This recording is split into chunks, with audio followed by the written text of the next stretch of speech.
to the trans Welcome to the Transportation Advisory Board retreat. Alex, can you call the meeting to order for us officially? We are called to order. Great, thanks. My name's Molly Scarborough. I'm a senior project manager with the Public Works Business Services Division, which serves both the Transportation Mobility Departments and the Utility Department. And I will be your facilitator for today's retreat. Really, I'm just here to help us move through the agenda items, stay on topic, to accomplish what we set out to by the close of our meeting at 4 o'clock today. You'll see on this call, we have our interim Transportation and Mobility Director, Natalie Stifler, and our Transportation Planning Manager, Valerie Watson.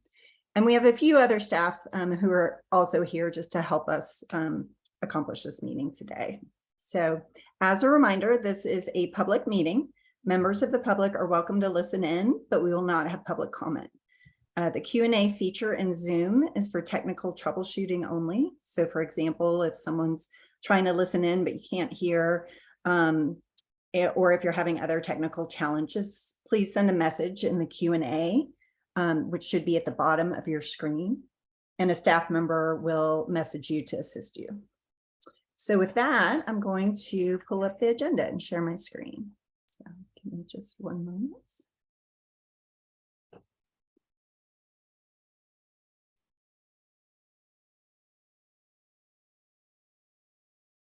All right.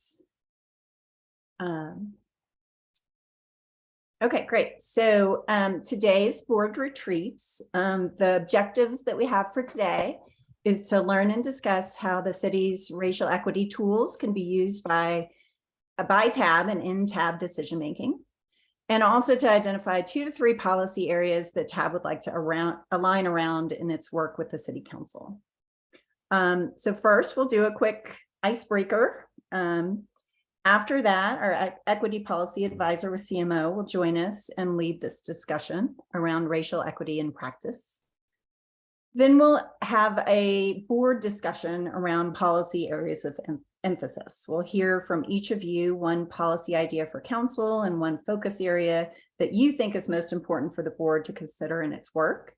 Then together we'll narrow that down to the top 2 to 3 that you want to pursue this year as a board, and discuss how you can work together as a board and with council to move these forward during the year. And then we'll just do a quick wrap up at the end. Does all this sound good to you? Is there anything we're missing? All right. Hearing none, I'll stop sharing. Oops, we're going to stop sharing. Okay.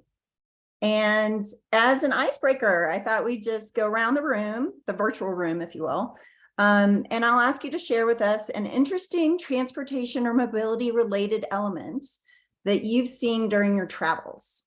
This could be funny, it could be good, it could be bad, it could be something you want to bring to Boulder, it could be something you don't want to bring to Boulder, but something in your travels, either domestic or abroad, that you found as kind of interesting that you'd like to share with the group.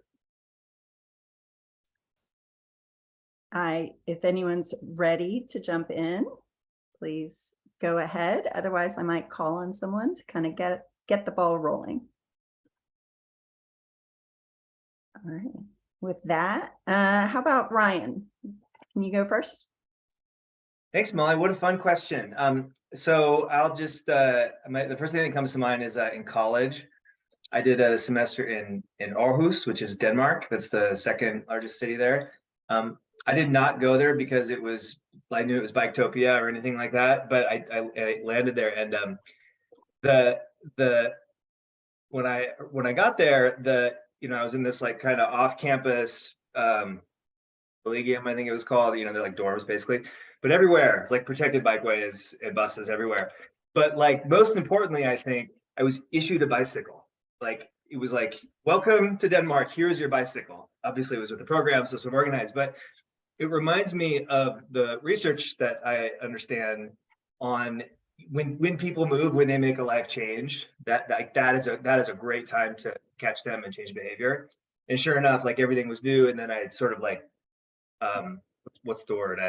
Anyway, etched in my mind that that's sort of like how things work. So it just makes me think, like, as Boulder densifies, as we create more housing for people, if we can use that chance when people are moving here or moving within Boulder, it's just such a powerful time to get people's attention about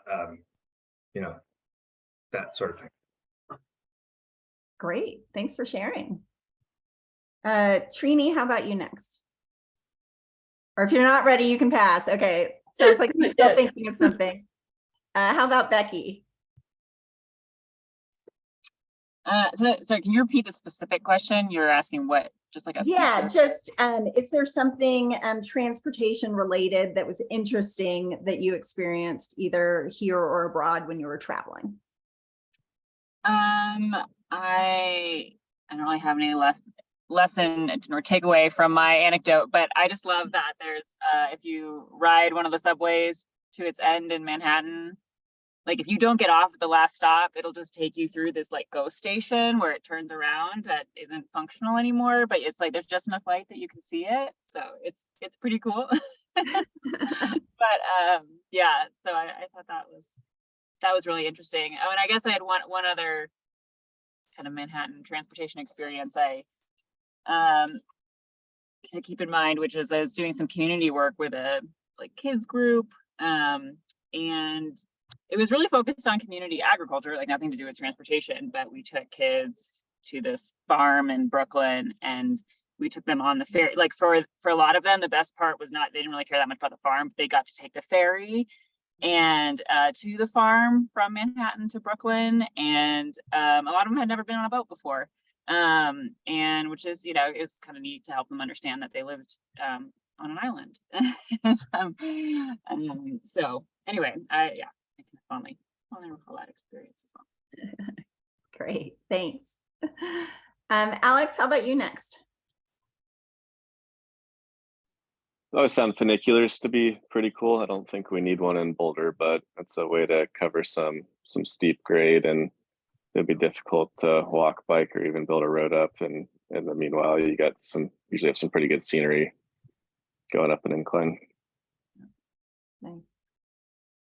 Okay, so mine's not a personal experience, but it's something that I've found in the country, and I think it's so cool, and I really do want to bring it to Boulder. I actually am working with someone trying to plan for the fall, which is the bike bus. I don't know if you guys are aware of, there's this man that is in Portland. His name is Sam Balto. He's a coach.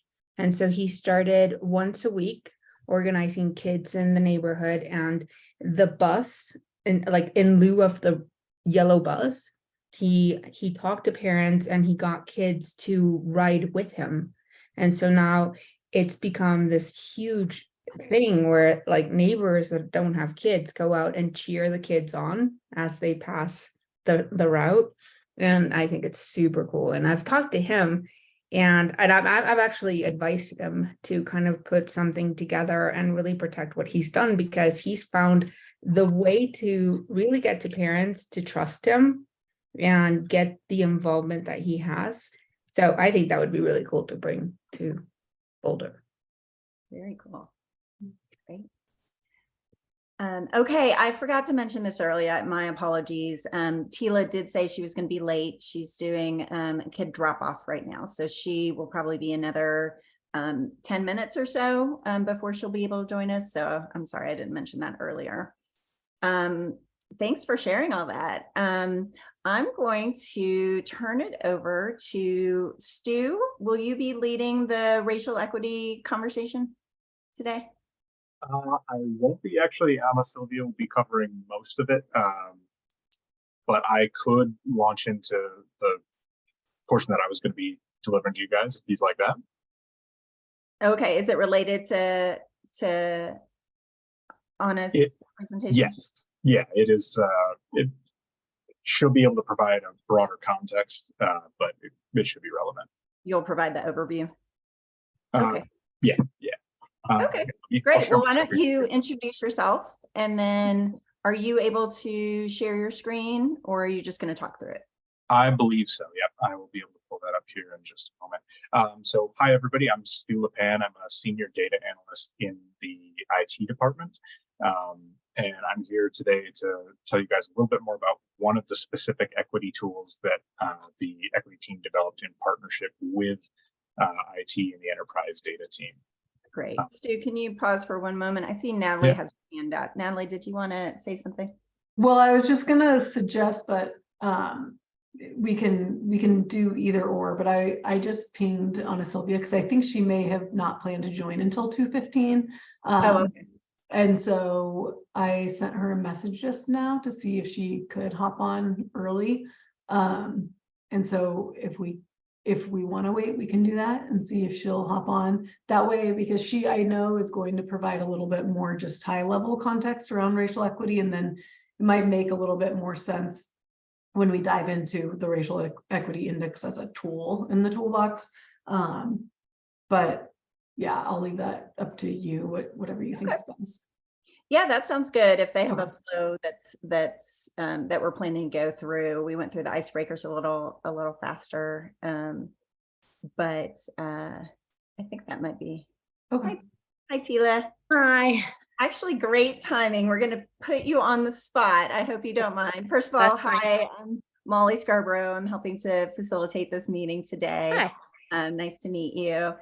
We were just wrapping up our icebreaker, so you missed the other folks, but maybe you can share with us some transportation or mobility element that you found that was interesting at some point during your travels. It could be something funny, it could be something In my good, life bad, or just in today? your life, just something in Oh. your travels, transportation related, that you think would be interesting to share. I remember going to visit friends in Melbourne, Australia, and being amazed at how flexible their curbside management was. So I saw things like 2-minute loading zones and 10-minute parking zones and traffic lanes that were a bike lane during the morning rush hour in one direction and a motor vehicle travel lane in the rush hour in the evening, for instance. Like just really, really changing up how they used the street space, and being really impressed at how well it worked. Nice. Great. We're waiting just a couple more minutes for Anna Sylvia to join us to start our equity conversation. And Natalie, do you have a new hand up, or is that your old one? Oh, sorry, that's my old one. Okay, no worries. I'll get rid of it. Well, as we're doing that, I was just visiting New Orleans. I'll continue with the icebreakers while we're waiting. I was just visiting New Orleans, and what I love about the streets there are all the medians, where they just have single lanes on each side and rooms for bikes on each side, but these beautiful medians in the middle that really become part of the community space. And they also provide the opportunity for expansion of the streetcar line if needed, but really that flow between transportation and community building that occurs in those medians. They call them the neutral grounds. I just love. So, well, Natalie, you thought you were going to get out of it, but I'm going to put you on the spot now. Oh boy. Let's see. I don't know. I feel like a gondola. Just kidding. No, I think just when I think about other cities that I've enjoyed visiting from a transportation perspective, it has many of the elements that we're working on here in Boulder. And obviously, you know, we just want to continue to build a lot of the good things that we have. And I feel like we're a pretty good example, and not in all ways, but pretty good example for at least for the US. For sure. For sure. Valerie's, you're welcome to chime in too. I thought I might get called next. My contribution to this is also from a study abroad experience. In grad school, I just had the great privilege of being able to spend a few months in the Netherlands. And that is where, it was my first encounter with bicycle infrastructure that was a little bit more advanced than the places that I had been in my life at that ripe old age of 22 2 or 3 or whatever I was back then. And I observed sweethearts holding hands, riding their bicycles down the street or down the path. And it always stuck with me. And so as I've worked on bicycle facility design in my career, I've always thought about the fact that you really need enough width to be able to hold hands. That's my metric that I like to use, very scientific. That's great. I love that. Great. Hi, Ana Silvia. How are you? Great timing. We are now at the point where we will turn it over to you to start our racial equity conversation. Okay, well, thank you. Nothing like hopping on, like you're on the hot seat now. Thank you. I appreciate it. Thank you for your time. Good to see everyone, some familiar faces. Hope you've had some good couple of weeks.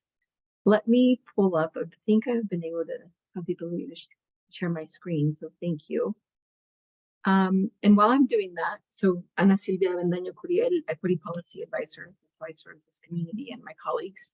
And I brought Stu Lapon, and so I will leave it to you, Stu, to, as I'm pulling up the information, if you want to introduce yourself and your role with the city, that'd be helpful. Yeah, I already did my introduction a little bit earlier. So You did. I'm late to the party then. it's all good. Terrible, terrible timing. Okay. Well, Stu will end up co-presenting with me. So thank you. And let's see. Works. Okay. Can everybody see that? Yes. Great. All right. So this is being able to give you an overview of what is our racial equity instrument. I'm not going to go over through the entirety of the training because currently that's one of our 3 core trainings that we have for the city. And it is not a required or a mandatory training for staff, but it is something that we're now seeing more of the excitement and the commitment to actually get the knowledge from this training in order to be able to apply it into everyday work. And so this is a 4-hour training. And what I'm here to give you today is really a quick kind of umbrella overview as to how this training is impacting our decision making, how city employees and council is using it, and how it's a call to action and a challenge for us all, including boards and commission, to maybe start thinking, how can we use this tool to apply it to your everyday decision making, right? So a bit of a recap. This training is coming from GARE, so the Government Alliance for Racial Equity. So that was, if you remember last time I was here presenting on racial equity, this is an organization that really supports local entities, specifically government entities, to really move racial equity work forward. This is the model that we know that is best practice, and we know that it has worked in the past and across the nation. And so for this is really focusing for the focus of this info session, and really the racial equity instrument is really focusing on this piece of operationalizing the tools. So making sure that we are implementing that all of those tools are really get embedded into the work that we're doing. This really fits with the racial equity plan. So again, a quick recap, but specifically around goal number 2, justly do it, and really making sure that the strategy, go back. The strategy 2.3 and 2.2 is really to make sure that any kind of decision that people are thinking about, any new service or any new program or a revamped program, especially since pandemic, has an equity focus to it. And this tool really supports us in walking through the steps of doing just that. So this is kind of the why behind the work, and I'll get into a little bit of the how. Who should really use the instrument? We're asking for everybody to use it. I also want you to keep in mind that as I'm going through some of these steps, one of the areas of focus or what we want people to do, we want them to eventually this just become part of who they are and the way that people think about making decisions, right? So while it may sometimes feel like, oh gosh, it's going to be another 6-page document that we have to fill out, or it's another part of the process that we have to meet with the city, really the focus is, how can we embed this way of thinking into our colleagues' minds and hearts so that then any kind of new programming that comes into place really has this focus to it. How should it be used? So when this board, when you are thinking about using it, really keeping this in mind. So with inclusion, it is not a tool that is meant to be filled out by someone on their own or a silo, right? Because that just means it's just you and your mind, and all that you know is here, and that's it. If anything, it actually increases collaboration and really requests that diverse thinking and thought. It really is a step-by-step process. Even if there are some steps that do not specifically might apply to a specific project or program, that's okay.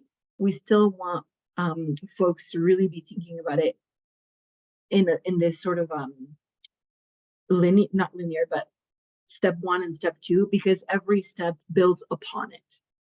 Even if there's some areas in which you may not have the full information for a certain step, that's okay. It basically just lets us know that there's a gap that we need to fill, right? Or if we don't have access to that information, then what do we need to do in order to obtain that access? And then patience.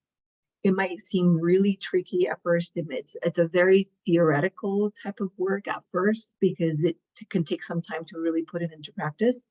But hopefully some of the examples that I'm going to be able to highlight for you today can give you a sense of how it was used across the city. This is also a training or a tool that we're really using to really impact the transactional versus transformational change. Both are really needed, right, in any kind of work that we do. Transactional, though, is often, it's sort of this, just like the word it said, transactional is sort of a one-time, sometimes encounter, whether that's with a service or a program. Transformative, it really is focusing on organizational culture and really shifting systems, right? You will often hear, and often sometimes people will say, well, the system is broken, the system is broken. There's so many inequities because the system is broken. Actually, in my opinion, the system is functioning exactly how it was designed to function, right? And so it requires us for us to think a little bit differently, and what are the things that we really want to add onto these new systems and have in place. So an example of that, for example, a transactional kind of program would be making sure that all of our materials are going to be translated into Spanish or Nepalese or any other language. Asking people of color in the community or leaders of color in their communities to really spread the word about any kind of program or service that's happening. Transformative would really be, like we've done, thankfully, is hiring actually someone who can be focused on setting up a language access plan and all that is needed in order to make someone accessible to our services more equitable, right? Being able to commit the budget that is required to make those translations and or to provide interpretation services, versus assuming that the bilingual staff person who's been hired to do all of the things, the responsibilities to support city, but then on top of that to have to add the translation piece, is not something that is it should not just be assumed that people are going to do that, right? That there should be supportive services around it. So that's just an example. So now going into the steps, a little bit what this looks like. Again, it's going to be a very high level overview, and please pause me at any moment if you're like, go back, this doesn't make sense, I need a recap, okay? So with this tool, we walk through folks to go through each of these steps. Within each of the steps, the document that it asks specific questions to people for them to really consider. So step 1 is really establishing outcomes. What do we mean by that? Really, you can think of a general, very wide outcome and goal and purpose that you want. It could be, we want all residents to feel welcome and included in our community. Great, that's a really amazing outcome.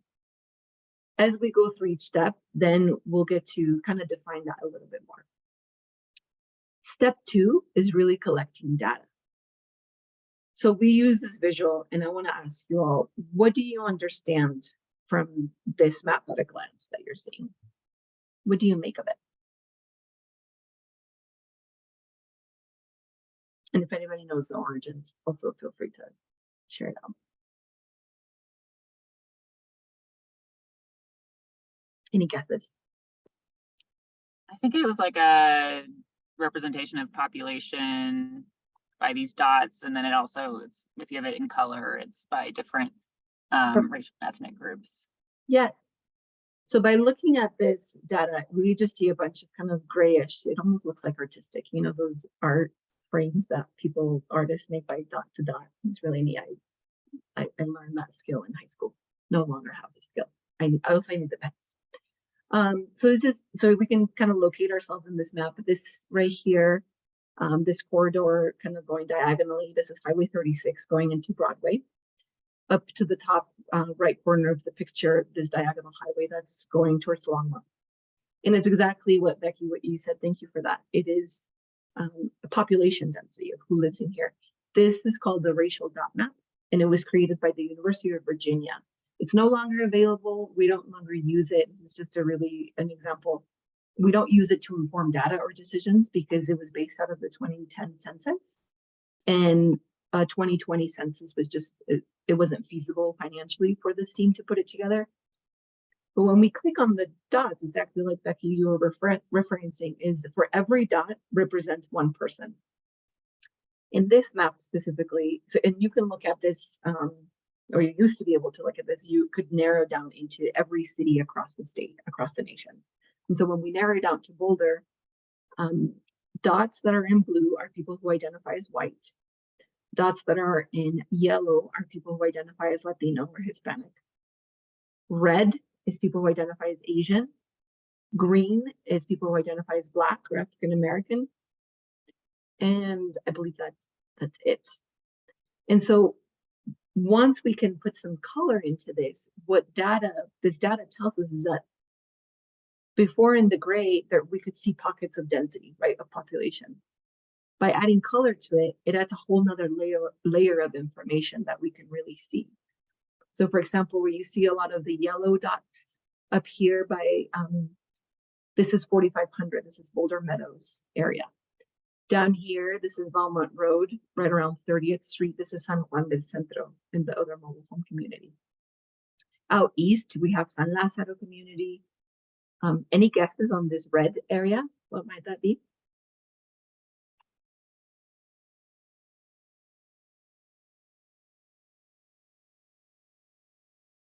I thought there's like university housing in that area.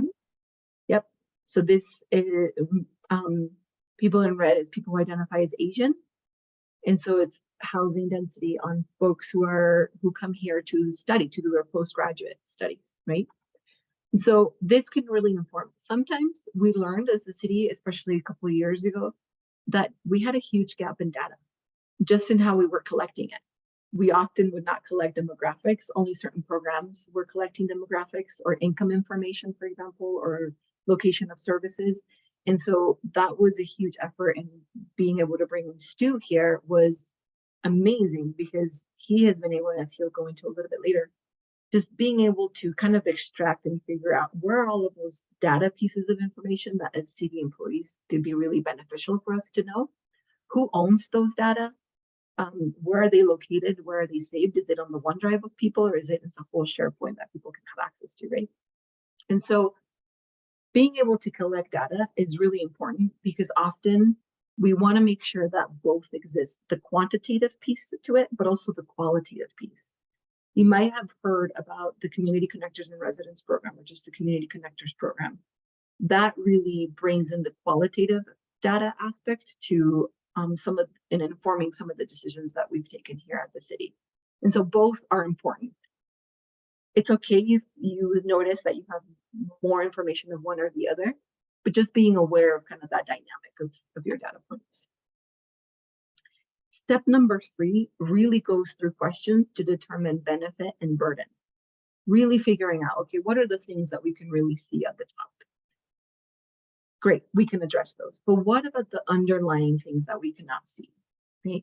So when we talk about, for example, one example that I'll go into detail later is really knowing and learning why during COVID, why were our Latino population overrepresented in the hospitalizations, right, in Boulder County. We can begin by saying, well, folks didn't have access to face masks, right? Or they lost their job, so they they're more in service related job positions, like restaurant positions. Okay, but then why is that? So then step 3 really gets us at addressing the root causes and figuring out, well, why is it that the majority of our Latino population works at, not everybody, right?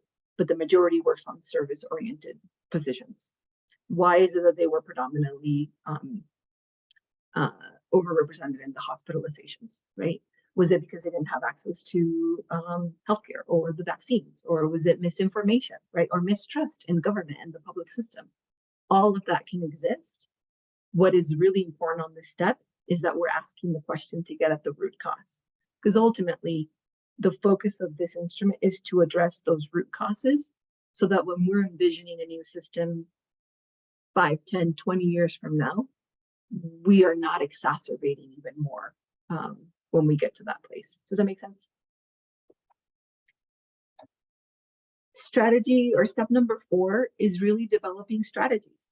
So you remember, you have step 1, 2, and 3 with a really good mindset of like, okay, I know that this XYZ data point is really important to consider. I've heard from my community that this and this aspect will be actually burdensome to my community, so we're not going to do that. So then what are your strategies? Let me give you an example. The library, at the height of the pandemic during that summer, the library was trying to figure out, when we knew we were going to come back still virtually in the fall of 2020 for school, they were saying, gosh, what are we going to do to support our community, especially our parents who might be single income parents or like single home parents who are having to plug their kiddos into school, right? The library thought, well, let's just create learning pods at the library. We can open it in a very structured way where only people who were getting tested for COVID can have access.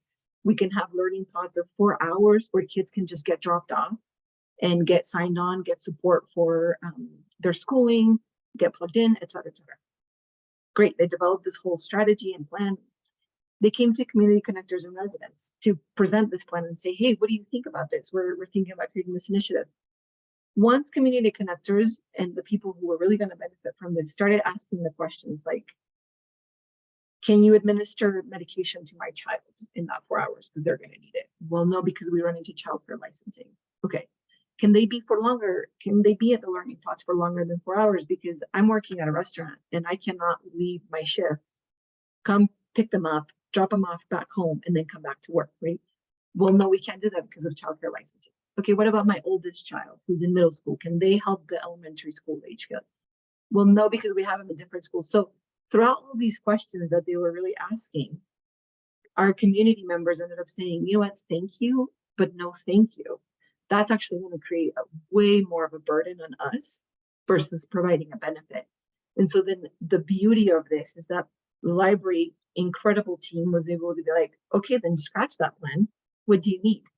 And we heard from community very, very loudly say, we just need hotspots so that my child is not getting plugged in through my phone and on the phone and watching their classmates or their teacher online, right?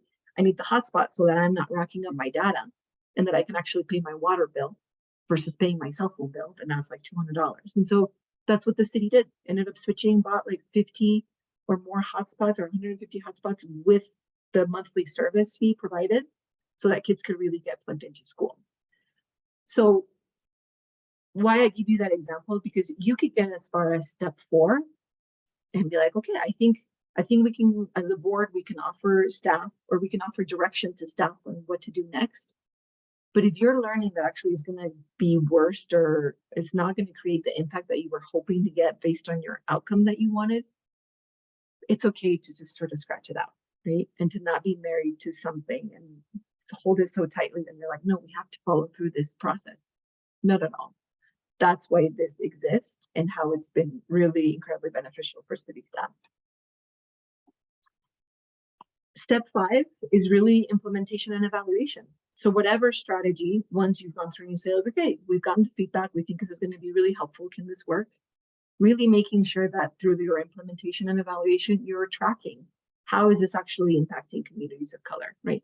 How is it impacting communities experiencing disabilities? And really making sure that that the step one or the outcome you were really hoping to accomplish is actually going to be accomplished. And then the last step, we ask all of our colleagues who are walking through this to really report back. Does that mean whether reporting back, whether that's community or reporting back to higher leadership, because it ultimately builds trust. We're really learning that when community connectors are giving feedback on certain programs, and when 6 months, 7 months later, they might see something be implemented, but still come back to it and say, here's how your group really impacted this decision. And these are the decisions that we created because of your feedback. It really continues that connection and building that bridge and trust with government. I went through that relatively quick, and also just, it was a very simplified overview, but I'm going to pause here for questions if anybody has them. How is this landing on you?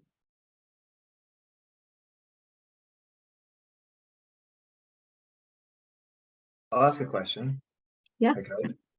Thank you. This is landing. This is good. It seems familiar, but also some of this is new. It's great. I guess I'm just wondering if on the outcomes, back on the got the number of the items, but I'm just really curious about I guess where we are with transportation or the city on having outcomes established for transportation. This might be if we're gonna get to that or whatever, but I just will say that I'm very interested in, like, okay, yeah, let's talk about those outcomes when we have time. I'm excited for that.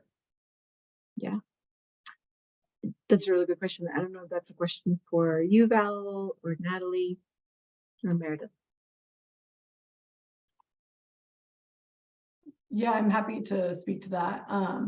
I think we're continuing to work on developing outcomes. We do, I would say, kind of at a project basis. We're doing that right now at an individual project basis. But you know, as we go into future transportation plan updates, or for the citywide kind of equity framework objectives, those are the kinds of things that we want to focus on from a racial equity outcome standpoint. And those are the areas where we would make additional updates. So I think we're doing it on a project by project basis at this point, and then, you know, we'll have more broader framework as we move forward. Valerie, do you have anything to add to that? No, that covers it. Thank you. Mhm. I have a sorry, No, go ahead. question.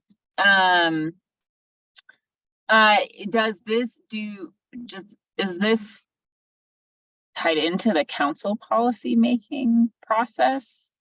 Or not? I'm curious, like, what that interplay is. Yeah, not at that level yet with policy. My understanding, that's the hope for sure. And that's more usually initiated by staff, right, on whatever policy they're creating, especially if it's a new policy. That's something that we're asking to do, but it hasn't been in the past. And so again, we've just really implemented this, right, 4 years ago. However, here's the thing that we're really seeing, because people have had the role of government training, which I know some of you've seen communications around that to take that training, and then bias and microaggression training. People have a really strong foundation on where racial equity is and why should we lead with racial equity as a city, that now there's really that commitment to bring in this other layer of, okay, what does it then look like to actually operationalize tools and actual documentation that's going to help us to create policies that are really focused on equity. And so it's one of those things, like, what should come first, the chicken or the egg kind of thing, right? It's sort of all of it at the same time. But a lot of it really starts with, what is our colleagues' understanding of this instrument? What is our colleagues' understanding and developing the actions to be able to implement this?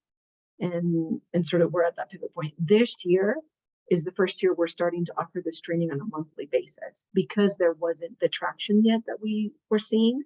There was a commitment, we just didn't have the traction. This year in 2023, we have been able to add this 4-hour training every month, because there's that thirst and hunger from our colleagues to really want to implement it at a larger level. Tila, it looked like you may have had a hand up. Is that right? And then Ana Silvia, after that, we'll have about 15 minutes left for this portion of the agenda. Thank you. Go ahead, Tila. Hi, thanks. So Ana Silvia, I really appreciated hearing the kinds of examples of these steps, because that's really the hardest part, as you mentioned. A lot of people are struggling with, like, how do we implement this and what does it look like in action? So that really helped me kind of figure out what you're talking about. And I don't want to put Natalie on the spot or Valerie, but when we're talking about applying this like project by project, clearly with the high risk network work and the changes to the DCS we were talking about last night, obviously the racial component is right front and center, like, and so I get how that weighed in and how that was implemented. But I'm curious about whether this was applied when we were when you're developing the e-bike incentive program, because we talked a lot last night about income ability, but it left out some disability considerations or age considerations, and I don't think we even talked about racial equity considerations for this for that project. So if you did, can you describe a bit about how you applied it and when you were developing the plans for the e-bike incentives? I'll let Valerie take this one. Yeah, thanks so much for offering this chance to kind of give a tangible example. So not every project, really kind of follows some kind of, standard checklist, which is really what Ana Silvia was articulating just now. I think for the e-bike incentive program, there's a few things that I think would be good to illustrate how the information that we generated through going through the racial equity instrument really informed how we developed and structured the incentive program. So one thing is when we looked at other cities that had incentive programs, whether they were for e-bikes or other offerings related to energy, we found that many had a first come, first serve kind of system in place. So Denver's is structured that way. Many energy rebates that you might find state and otherwise are like that, where it's really about availability of a limited amount of money and this kind of scarcity effect. And it's almost like you're going on Ticketmaster to get concert tickets to Taylor Swift, right? It's very tense and maybe unattainable for some folks to be able to be on the computer at 9 a.m. on a Tuesday when the application window opens. So we really thought a lot about that in terms of the equity of accessibility of the program to the residents of Boulder, and worked really hard to put in place a different system that would be based on random selection instead. So it wouldn't really exclude folks that might not be able to access the application portal. We had been thinking about that, but along the way, we had scheduled a visit with the community connectors and residents, which is that group of community connectors that are available to project teams. We brought them the basics of the application process that we were shaping, and really wanted to make sure that there weren't things that we hadn't thought about. I think they were really happy to confirm for us that that would be a better system. That was good for us to have that confirmation, but they also illuminated other considerations we hadn't thought of, including if someone does have a voucher and it helps cover most of the cost, what about the remainder of the cost? Some people might not have access to those kinds of funds at point of sale and might need to have a payment plan or something like that. So we heard a lot of feedback that we wouldn't have really thought about if we had just done kind of a best practices approach of looking at what other cities had done.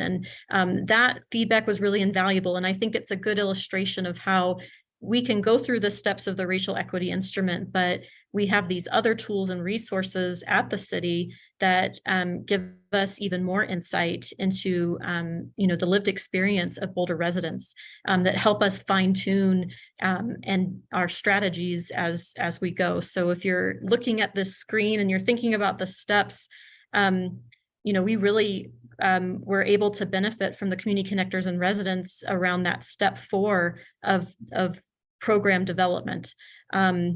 That's just one example of how we leverage the tools that the city offers.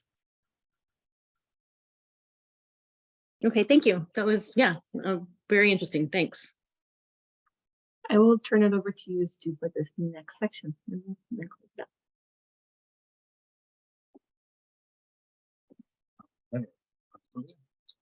Yeah, so I'm here today to tell you guys a little bit about an additional tool that we developed to kind of work in concert with the racial equity instrument, and that is our racial equity index. So what this is it's a 5-level rank system for 90 census block groups that cover the entirety of the city of Boulder and our sub-communities. And it's meant to highlight areas of need based on a combination of demographic and economic data. An area with a level of 5 on this map would be an area of greatest concern based on the elements that we put in here. It's a combination of data from the U.S. Census Bureau and from the city of Boulder itself. And this is kind of a mix of both art and science, the quantitative and qualitative pieces that Sylvia mentioned before. For reasons I'll get into very briefly, there are a lot of limitations with the data available from the census, while it is still some of the best quality data we have available. And so we really wanted to go the extra mile to make sure that we validated the data here against the insights and lived experiences of staff and community representatives, such as the community connectors. And let's see, a request. There we go. Okay, and this is meant to slot in really with that second step of the instrument as you guys are going through a project or someone is like gathering the data. It's a great way to just get a very quick snapshot of how things are distributed and put that equity lens into place very early on. So a little bit of background on the data going into it. We pulled a lot from the American Community Survey, which is put out by the U.S. Census Bureau, and this data set is used to generate over $675 billion in federal and state funds, and determines how that is distributed. Limitation here being that there are very high margins of error. You can think of this as like the resolution of the data.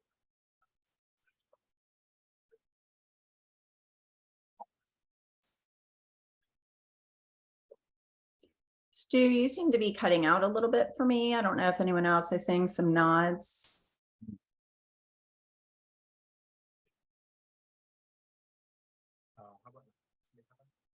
You're still, we can barely hear you. It's still a little sketchy.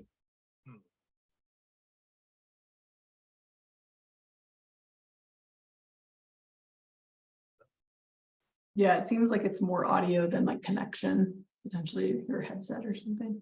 Is your mic close enough or better? Yeah, is this any better? Yeah. all right. That is better, yes. Better? Okay. Sorry about that. All right, let me jump ahead here a little bit.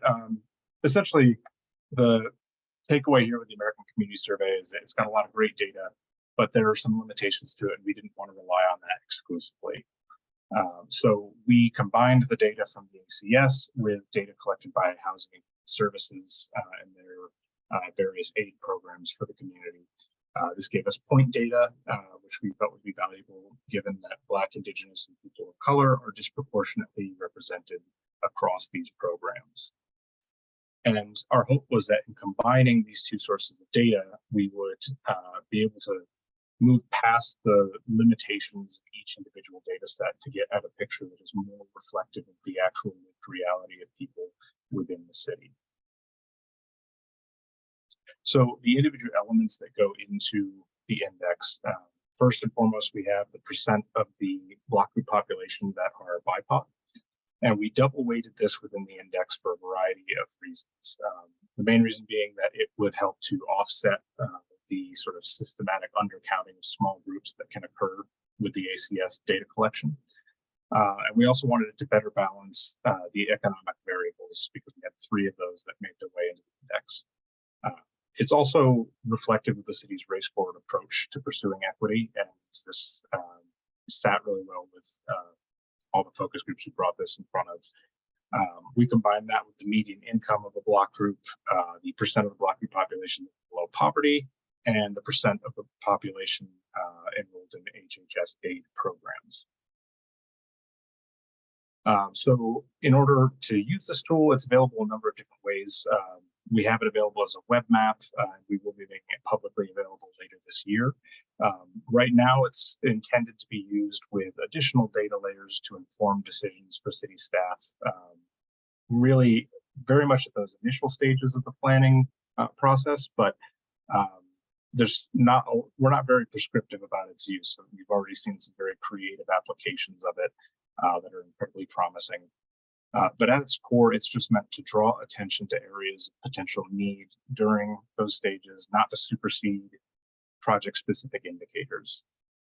And it's meant to be as accessible as possible to really give you a quick look and drive further investigation. If you can just look at this and see, hey, if we are allocating resources and based on the index, it seems like they're falling in lower ranked areas on the index. Why is that? We're obviously not trying to systematically exclude groups, but what sort of existing structures or systems might inadvertently be pushing us in that direction? This gives you a way to sort of counteract that. Just a couple of ways that this has been used so far. Right now, Parks and Rec has combined it with youth population data to create a youth equity index. I heard you guys mention the implementation with the DCS. Valerie and her colleagues have put together really, really great use as well. And we're also looking at using it with tree canopy data and other built environment information to see how some of our other city resources are distributed and how that looks from an equity standpoint in the future. And I'd be happy to answer any questions you guys have about that. But first, I'd love to turn that over to Sylvia to close things out. Thank you. So let me give you a very quick high-level example. The other thing I didn't mention is you see this as a 6-step process. One of the things that we also ended up doing during the pandemic is we created a quick 4-step process that just asked really 4 main questions that almost got to everything of this. What is the burden or the impact that your community might experience? Will funds be misallocated or have to be pulled from another service in order to meet that need, et cetera, et cetera. And one of the things that we wanted to actually address was the remove the barrier for access to our communities of color, our elder communities, to access vaccines for free. So here was sort of the quick outcome of how we worked this through. The outcome was we wanted all Boulder residents to have simple, direct, and no cost access to COVID vaccines. Collecting data, what we were learning was the higher rates of hospitalization that I've already mentioned. The fact that we knew that a lot of our Latino population, not all, but some of them, or a lot of them, don't have access to healthcare. A lot of the registrations at the moment were happening all virtual, and people had to navigate pages of figuring out an open appointment at Safeway, at King Soopers, like so many different areas. It was just hard to navigate that system. The online system also required, or it didn't require, but it wasn't explicitly said, but it would ask for people for their social security number or for their health insurance. And so when somebody who's not used to that system, who needs to complete every piece of the paperwork, if I am a non-documented individual, I will think I'm not eligible for this because I do not have a social security number, even though that was not a requirement, right? And so there was just a lot of in between the lines that it wasn't so clear, and it was becoming a barrier for people. We quickly determined the benefit and the burden of what would it look like for us to host vaccine clinics, right? Who would be the communities that we really want to support, and what would be our outcomes, like decrease hospitalizations among low-income residents, right? Really, the burden falls on us as government and in collaboration with Boulder County Public Health to figure out all the logistics of establishing a mobile home vaccine clinic. The developing the strategies, we made sure that we looked at some of that index and that mapping that we knew. And so we ended up hosting the clinics over at Crestview Elementary School. We had access in the partnerships with BBSD to be able to finagle all the logistics and the permits around hosting something on a weekend. We made sure that in our pamphlets, there was no requirement of a social security number or health insurance. That it was free of cost, so I wasn't going to charge them, that they didn't have, if they wanted to make an appointment, great, but that they didn't need an appointment to actually come and have access to the vaccine. When we implemented and evaluated, we made sure to connect with other partners like El Centro Amistad, who their Promotoras program was a huge collaborator to get the word out to communities specifically who really needed it. Making sure that we were at sites like elementary schools that were really familiar to people and that were already trust building, and hosting them on weekends. We had interpretation services. We had other resources in the community that were there providing, food bank information. How do you cover your rent if you're struggling to pay your rent, like EFA? We had music. So it just was really something that didn't feel so official and so intimidating. And in really the reporting back, we saw a huge success. So we were able to really bring those vaccine clinics to people who needed it, to people experiencing homelessness. For example, we were able to give an incentive of come get a sack lunch, a ticket for a bus pass, and come get vaccinated, right, for people experiencing homelessness. And so this is just a very quick overview of what that looked like through the step, and making sure that while we were not going to maybe be able to address every single barrier that was out there in terms of access to COVID vaccine, we at least were able to capture the folks that really needed it.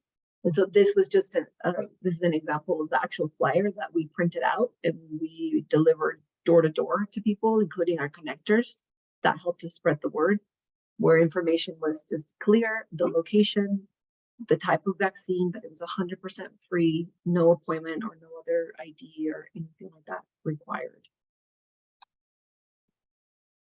Okay, so now if you're able to show me with your hand or maybe on the chat if you're off camera, from a sort of a 0 to 5, where are you at? Of like 0, you're like, I have no idea what this is and I don't think I'll ever look at it again because I just don't get it, to 5 being like, I will be an expert at this, I am an expert and I can implement it tomorrow with team.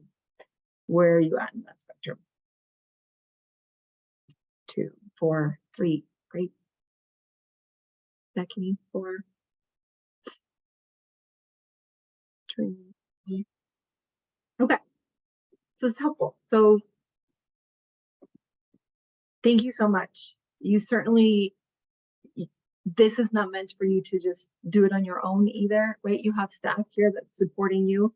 You have me, in case I need to come into another connection time with you. You have Stu, who can really support staff to access data.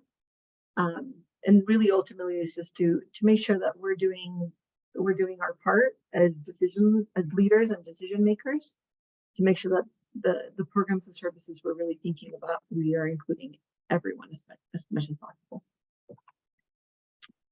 I will leave it at that. Right on the dot at 3 o'clock. I don't know if you want to open it up, but I will leave it up to you. Great. Thank you, Ana Silvia.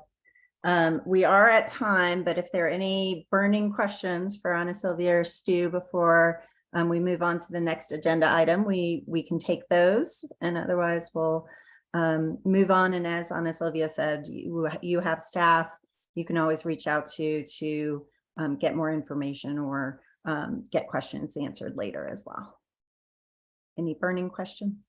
Yeah, Ryan, I see your hand. Thanks, Molly. First, I mean, this sort of ended pretty abruptly.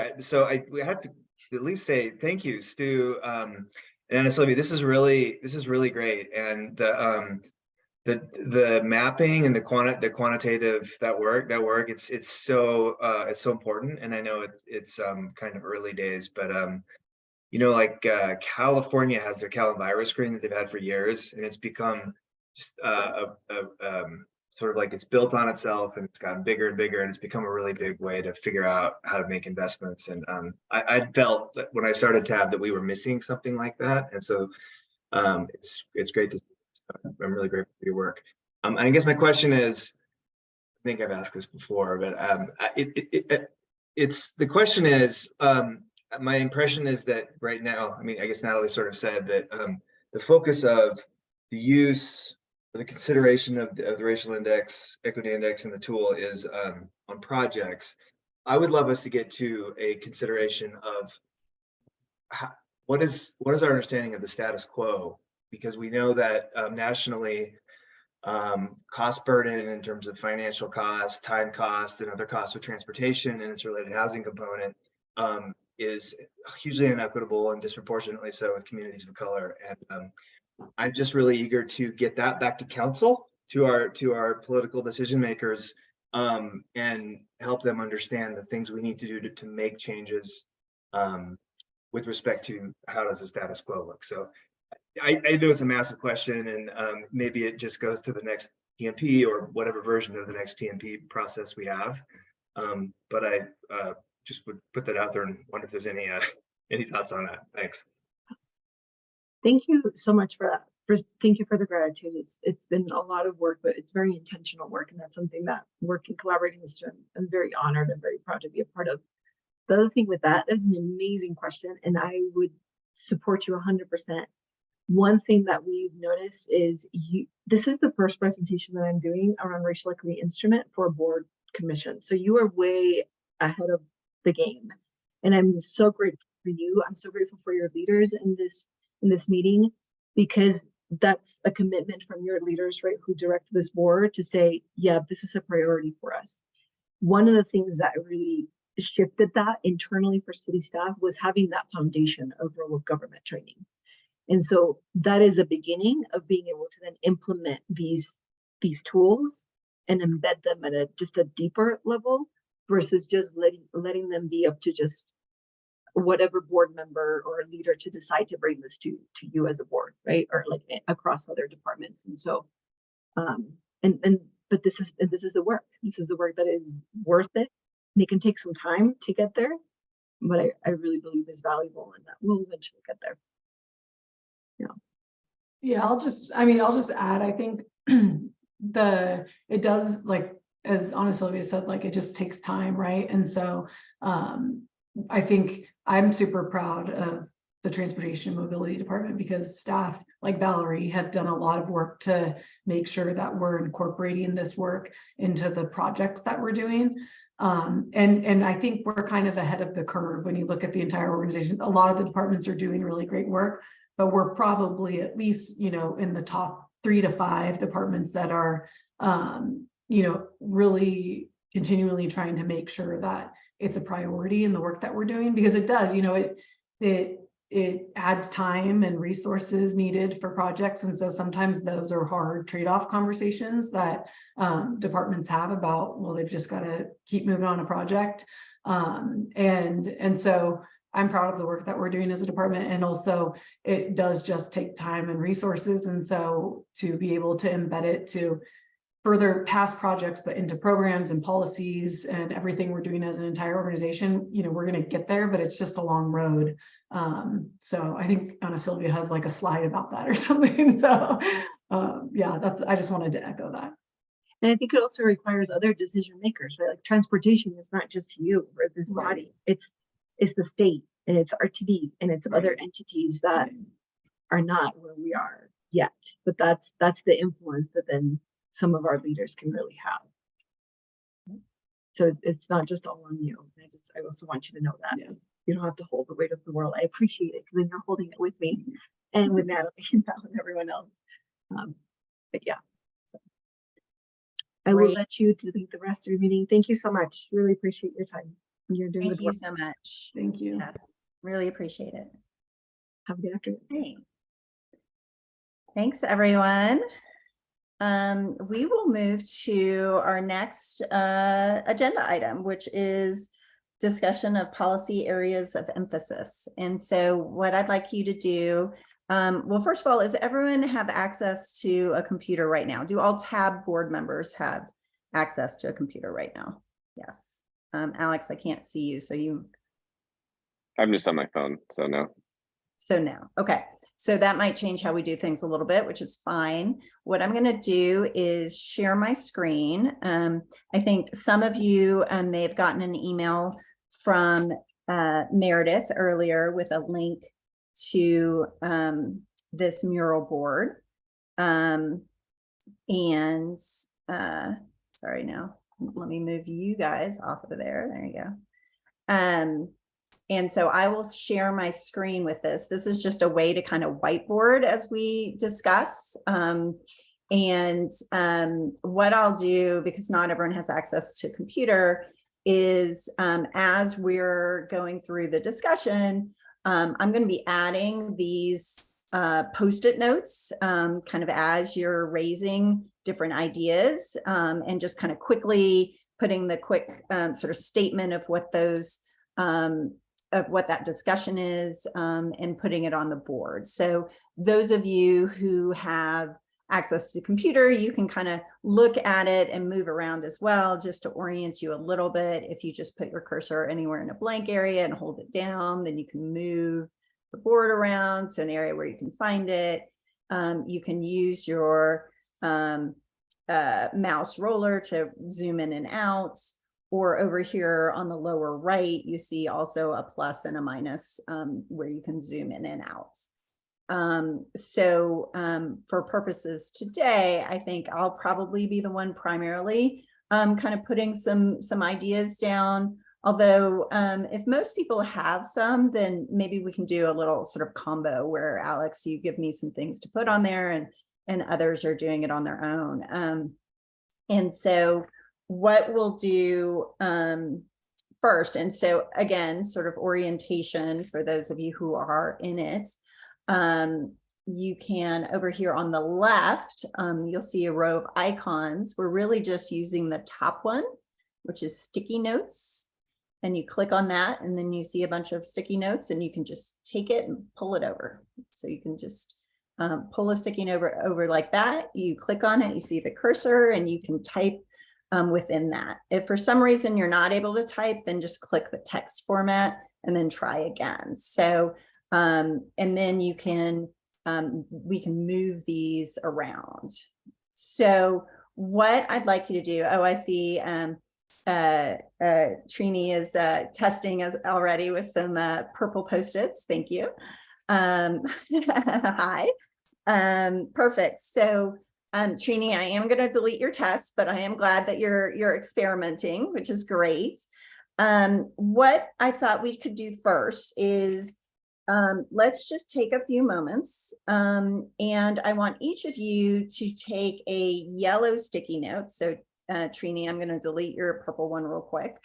Again, come over here, click on here, grab a yellow Post-it note, pull it over, and on the yellow sticky notes, write down, you had some homework, write down your idea for what might be a key focus area for the board this year.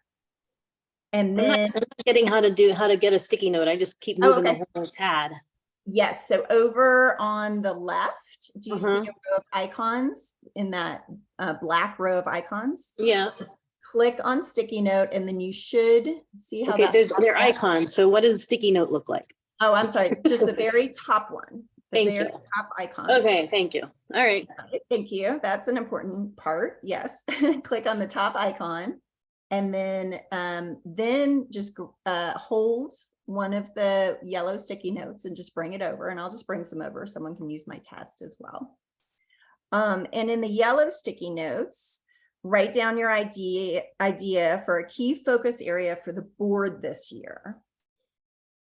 When you're done with that, you can also start in orange, writing a policy idea for council. If you're not sure which category that falls into, you can just use this little kind of beige note, if you will. So go ahead, and those who are in there, start just writing down, and I'm going to kind of move, we're going to talk about actions later. So I'm going to move some of these over. And just under this or around this policy area of emphasis, you can start putting some sticky notes down and writing just high level statements of what you want. Alex, I want you to be thinking about that in just a moment. While everyone's kind of doing the writing, I'm going to turn to you and get you to kind of articulate to me what you might want to put on there. I just messaged you with okay. text for each. Okay, great. Sorry, I don't have my chat, so let me get that. There we go. Molly, can I ask something? Not to interrupt you if you're still going. Were you? No, go ahead. Okay, so sorry to be possibly disruptive, but I'm just thinking about this. I love this question and this exercise, but my thought is sort of on like the premise that we would have focus areas. I'm not sure that we've really had focus areas to date. Like I mean, sort of we implicitly, but like, you know, I would say CAN is something that we spend a lot of time with, but it's because we're responding to something that council gave us, which is fantastic, but which is partly something that we kind of just like figured out, not through a strategic meeting like this. And so I guess I'm wondering if I don't know if others feel this is different. Like when I If I started may. 2 years ago, I thought we should have focus areas, but then we didn't seem. But Alex, go ahead. And it sounds Yeah, like if I may. Yeah. Like for a couple years, I was harping on arterials because I felt like that's where the biggest opportunity was. So often throughout the year when agenda items came our way, I would speak to the importance of them in the context of what was coming our way. And so to me, that felt like a focus of our meeting to meeting operations. But to actually make a huge dent in that, it took something like the core arterial network, which isn't something that we're going to be able to accomplish in a single meeting. That's more of a big picture thing that needs to come from council. And so I think some examples of focus areas could be about communications or climate and how the climate action plan is used with what we're working on, or perfect example is what we just talked about earlier about equity could be a focus area, and the application of the racial equity tool could be something that we do in the upcoming year, well before a council retreat when some of the bigger policy items might come into play.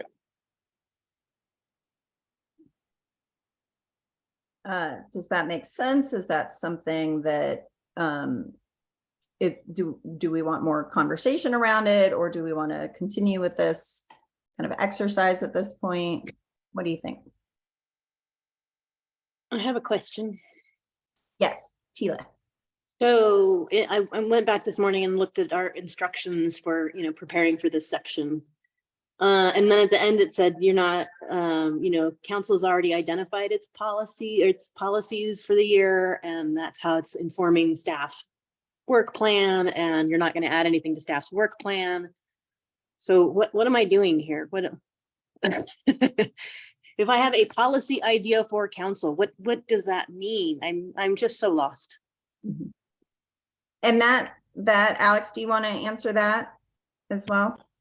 Sure. I think a good example that might be relevant for you, Tila, was remember years ago when 20 is plenty is something that we had talked about in the context of the TMP update and perhaps neighborhood speed.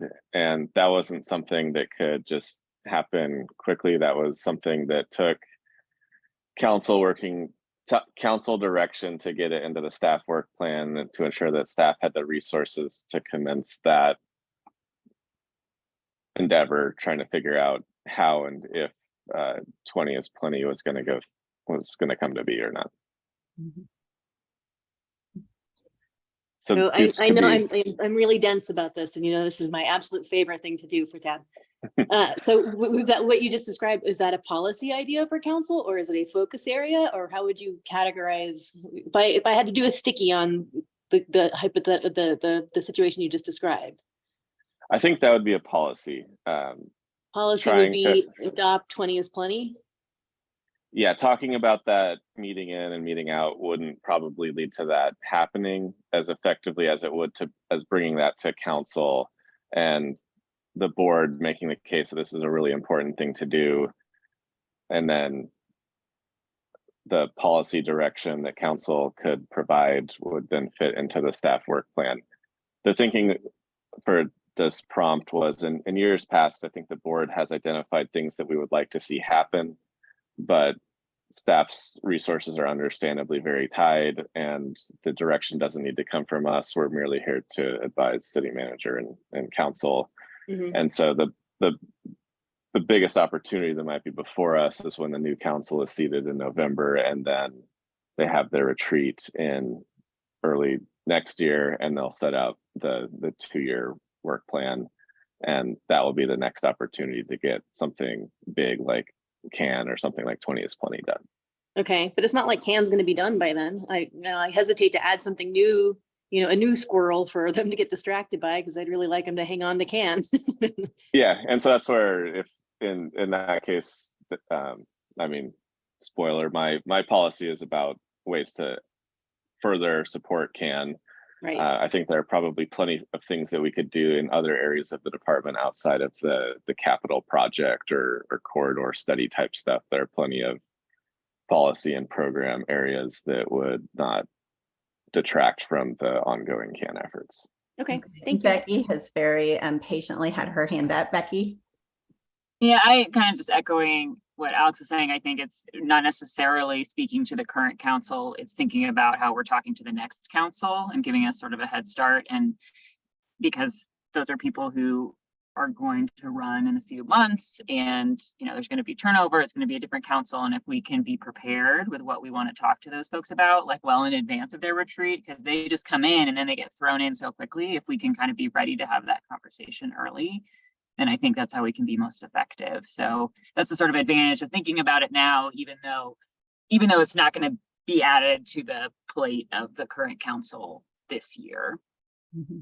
I think we can also give staff a bit of a heads up as well. They can help vet whatever crazy ideas we have, and make sure that the information that's getting to council reflects not just our ideas and ambitions, but the realities that the people ultimately responsible for doing the work face. Yeah, absolutely. And flash forward after we first get your ideas down and we start kind of narrowing it down to manageable 2 or 3 as the top items, then our conversation is going to move to what actions can you as a board take, or in working with council, again, as Alex and others were saying, to kind of prep these ideas and to continue working. Okay. Here, I'm gonna take Ryan. I'm gonna help you out just a minute. Great. Try to edit this.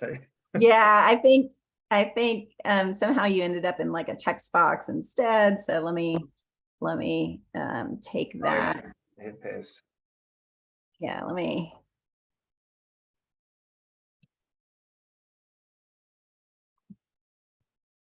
I'm gonna move that over here. I'm gonna make it a little bit bigger because you got some more. Okay. So 2 cents, support current council. Well, it's not done. I've got Oh, okay. a scrap of a paste here. I'm trying to edit. So if I could just Okay. have a minute here to. Okay, great. And so double click on that where you are, and you there, should be okay. able to get into the actual text part. All right, so we'll give folks just another minute.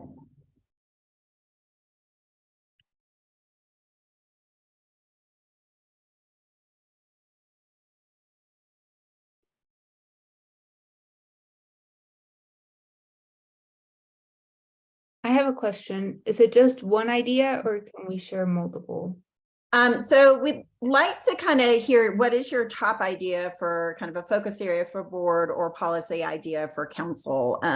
But maybe just 1 or 2 at the most, just so we can, because our next step is to kind of start narrowing down. So we really want to get the things that you feel are most important. Thank you. Mhm.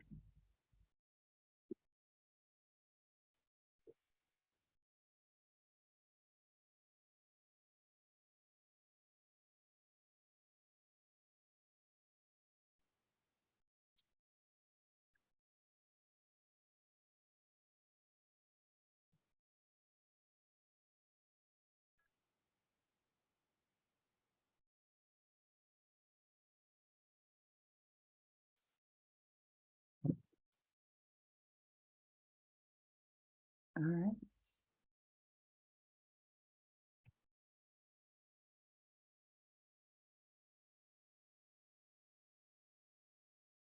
All right, we're gonna give everyone just maybe one more one more minute to wrap it up.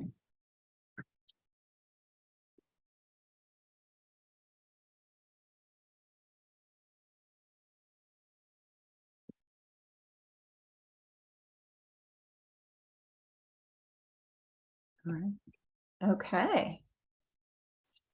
Let's see. Got one more getting written.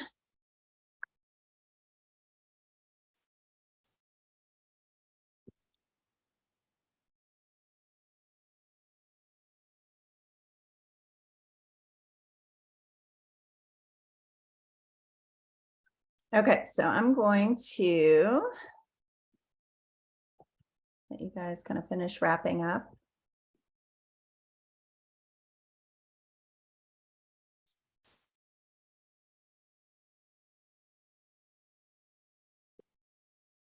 All right, and I'm going to move these a little bit. So we were using orange for some council policies and potential council policies and recommendations for them, and then yellow for kind of focus areas for the board. Again, we know there's a lot of kind of overlap between these.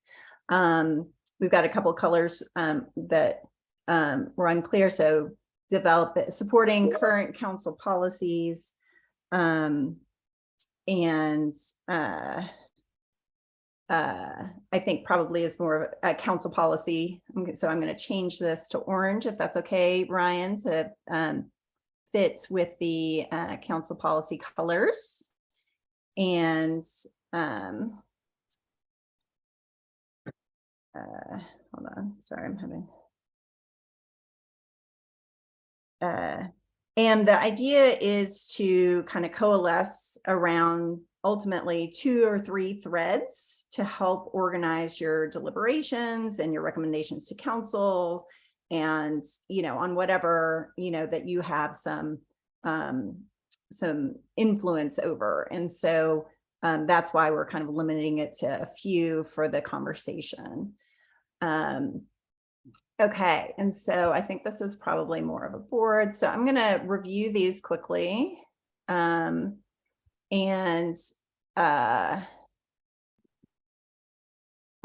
This looks like it could be a board item, so I'm just going to change it to yellow real quick. All right, so and again, we can kind of move these around eventually too. So in terms of potential focus areas for the board, some items are focusing on safety for kids traveling to and from school, e-bikes, speed management and regulations, continuing to work to tame arterials and reduce neighborhood isolation, understanding barriers to transportation goals from other departments,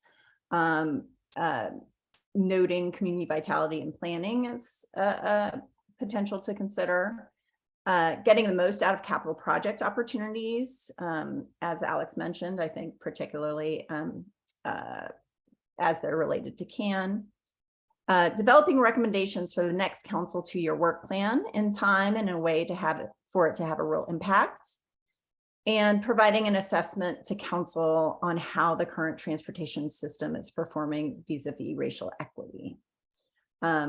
Before we kind of jump into those, I'm also going to just review the policy ideas as well for council, which includes creating new funding mechanisms to expedite the CAN implementation, integrating transportation and land use to support city livability goals, increasing efforts to meet greenhouse gas goals deadline, supporting current council priorities, namely CAN.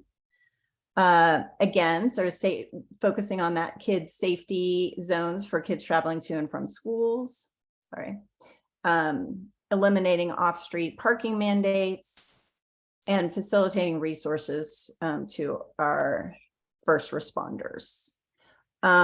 Are there any questions about any of these? Are they, as I kind of read those off, was there anything that I mentioned that it's sort of unclear in your mind what was meant by that statement? Tila. Yeah. So 2 questions. The one that's highlighted right now, safety zones for kids traveling to and from school seems more, I'm not sure that's a policy idea for council. I don't know. And then the second one, I think this was Becky's, the Real quick, understand barriers to Sheila. transportation goals. Sheila, from can I other stop you real quick? departments. Sheila, I can I would like- stop you can I stop you just for a second to take one? Yeah. Those so were the you're 2 I had questions on. Yeah, just we'll take one at a time. So the safety zones for kids traveling to and from schools. Whoever wrote that, you want to talk a little bit about how you saw it as a sort of policy idea? I wrote it, and I think that there are historically ways to implement our policies so we can protect kids.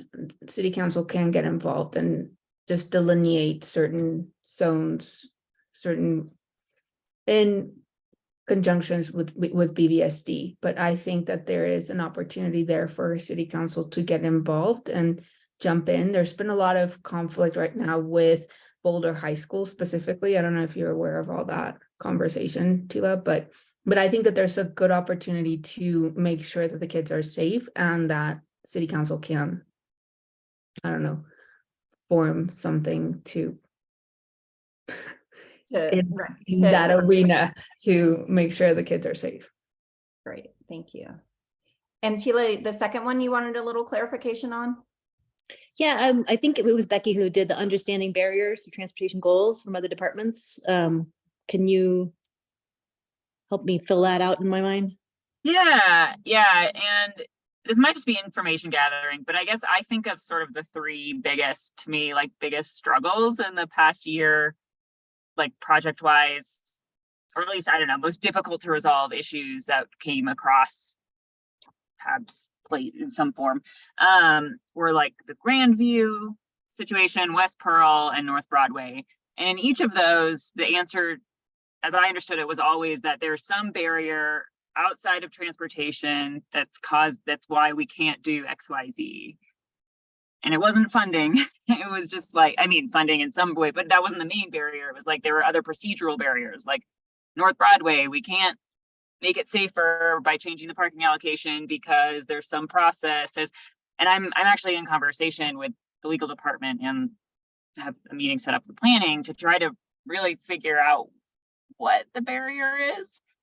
But this just seems to keep coming up with some of these projects where, like, I just feel like we're not, like, it's just, I'm kind of left feeling very confused and sort of unsatisfied with understanding how something went and how we're actually going to achieve our goals when there's clearly some issues out that are like, there's some, I don't know that the other departments have the same goals, and it makes it hard to figure out how we're actually going to achieve those goals as a city if they're not all aligned.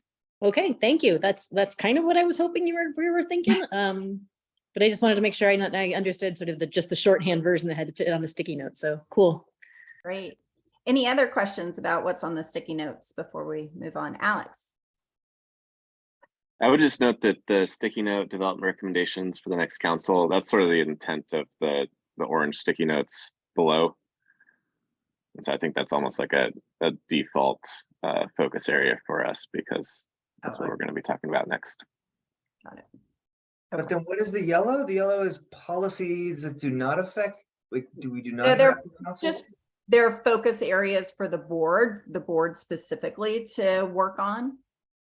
But like the board, I mean, our mission is to advise council and city manager and planning board per city code. So I don't think we don't care intrinsically about our own just talking about it, right? So I mean, it's in practice it's mostly for the board, or I'm sorry, for the council. So sorry, yeah, I'm just trying to think about how, you know, sort of like the outcome of our work.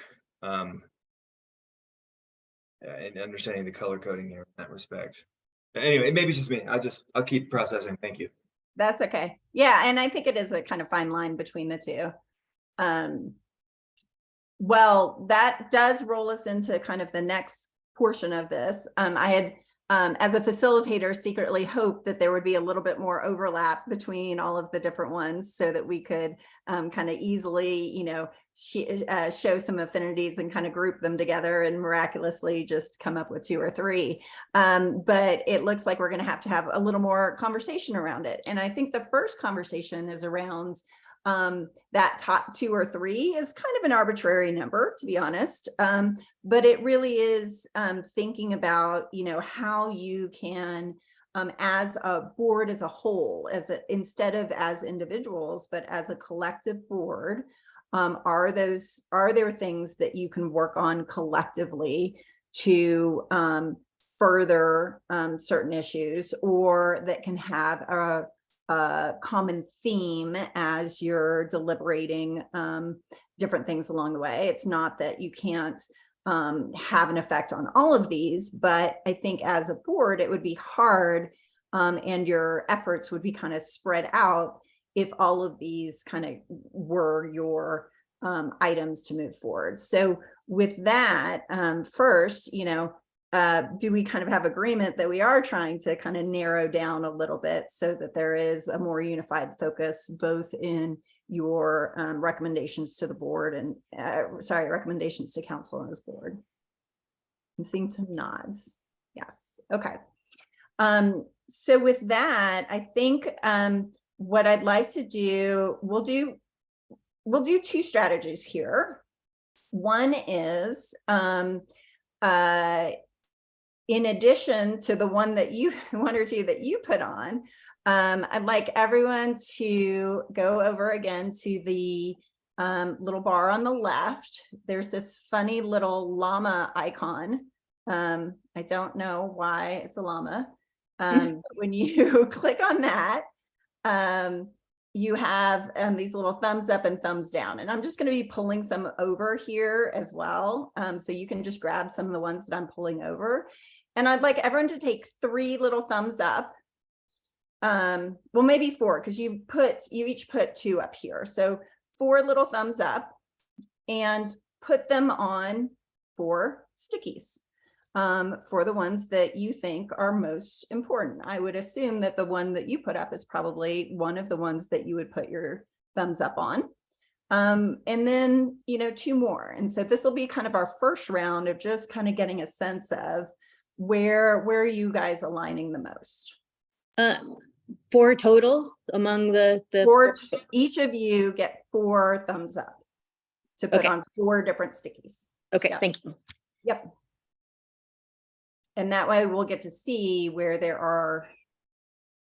ones have the most thumbs up. It's kind of a dot exercise, if you will.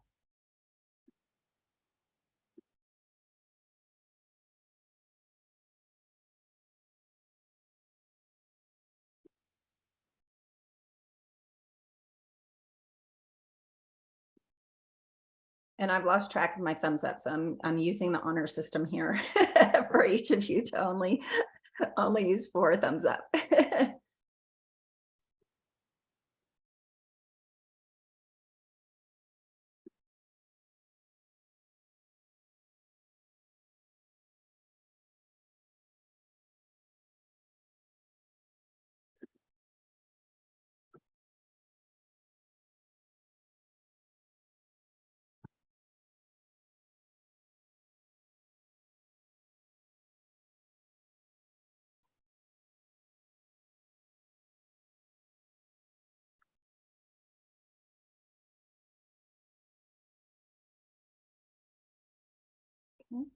Give everyone maybe just 1 more minute to make your selections.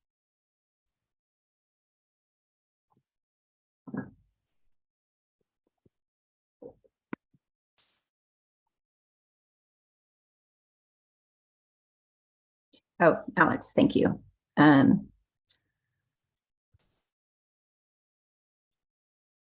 so we'll do that for Alex.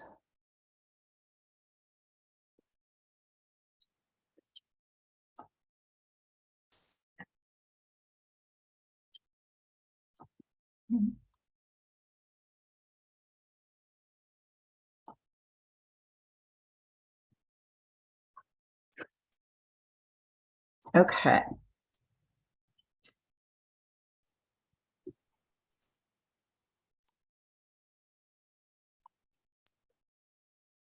All right, is everyone done with their little thumbs up? And Alex, I got your 4 on.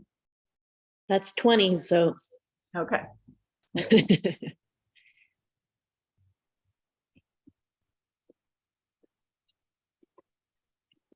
I have 19, so, Oh, I counted 20, all right. okay, maybe I miscounted. All right, well, I trust you, Tila. 5, 10, 15, I see 20. Okay, great. Okay, so judging from this, I see a lot of support for understanding barriers to transportation goals from other departments. And it sounds like not just other departments, but just other outside challenges or procedures or whatnot. So that seems to me like definitely one. So Molly, can I interrupt? Mhm.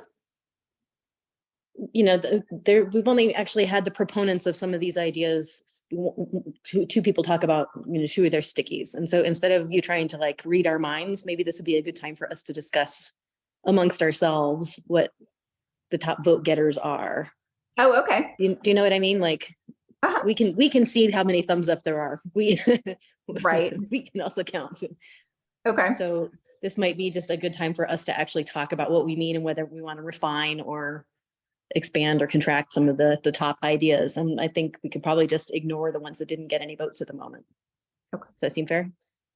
That works for me, if that works for everyone else. I am also going to make the note, you know, today we're also wanted to begin talking about actions to move these to the top 3. So that will be next.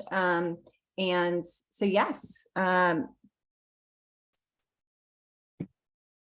commence discussion. Okay, so Becky already got to kind of describe what she was talking about, and looks like she convinced a bunch of people. So whoever did create new transportation funding mechanism for can you give us your pitch? That's because I got 3 votes for a policy idea for council. Okay.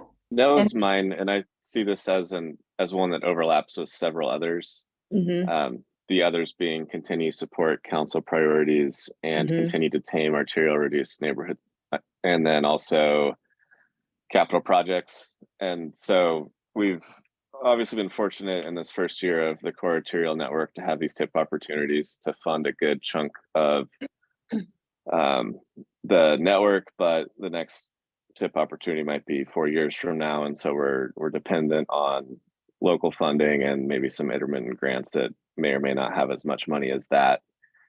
And so this is something that was, so I think to expedite we need additional resources.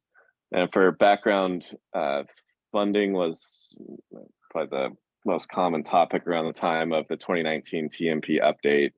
And as a part of that update, there was a community working group with citizens, representatives from major employers that went through a dozen plus potential funding mechanisms for transportation and identified some progressive funding mechanisms that would give the department more money to implement the TMP.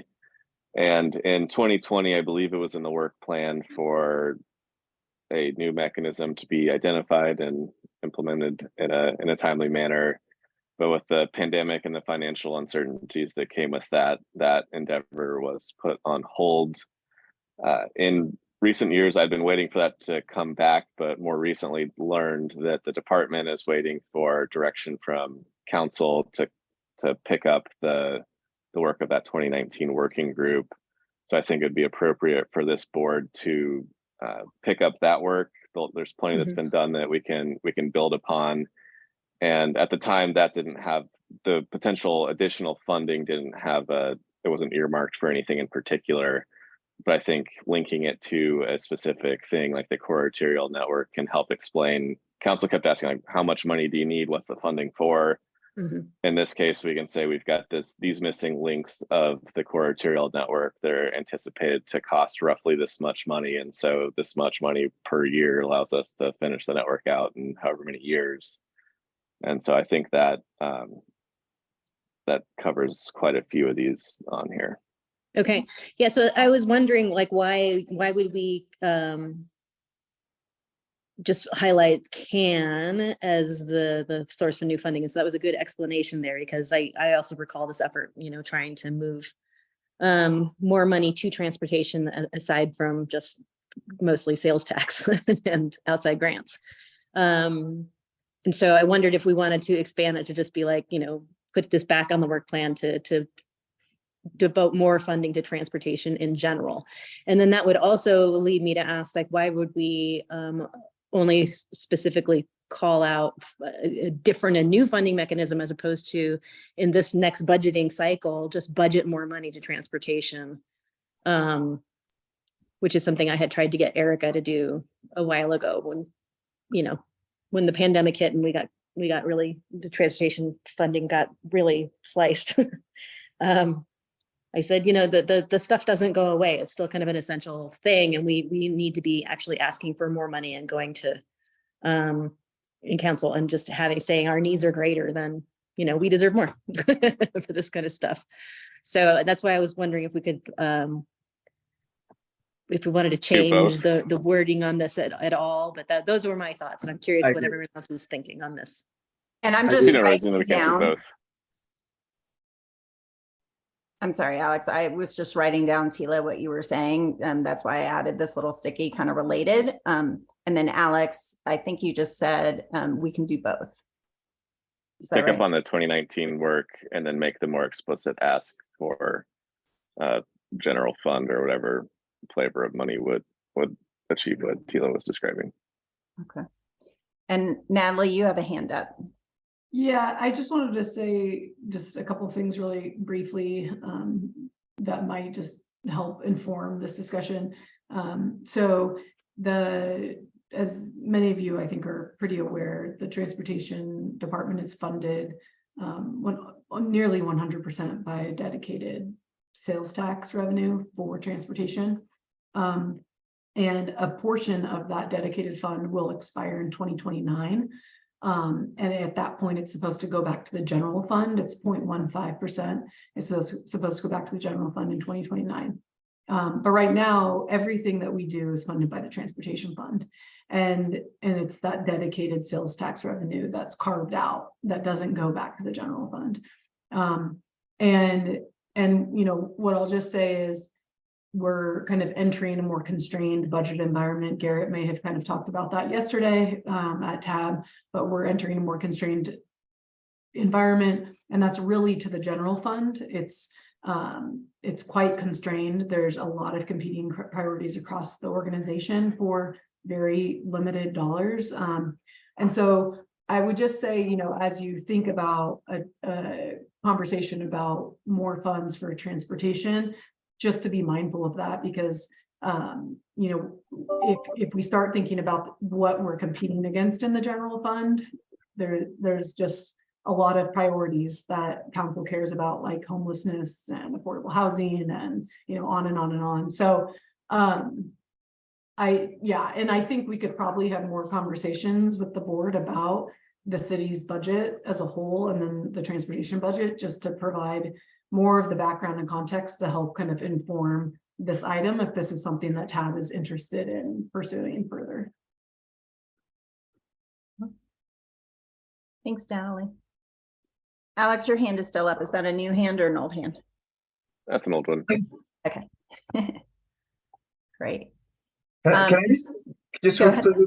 respond both to what Natalie said and also Tila. Thank you for that, Natalie. I think that's the problem statement. Like that's the point, is that we have funding constraints, and so we could be talking about what do we do then? So as far as new funding mechanisms to expand and increase the work of this department that needs funding, there is a universe of users out there of the transportation system.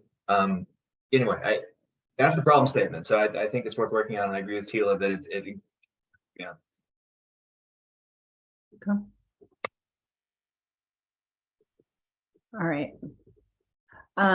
What I did is I just kind of moved these around. Alex sort of connected some of these. You've continued your conversation around kind of funding mechanisms, not necessarily just for the core, but also for all of transportation. And as you said, potentially new funding mechanisms. And so are those, I want to put it out there, are those two different items, or do you see those really interrelated in terms of supporting the CAN and next steps, including funding, and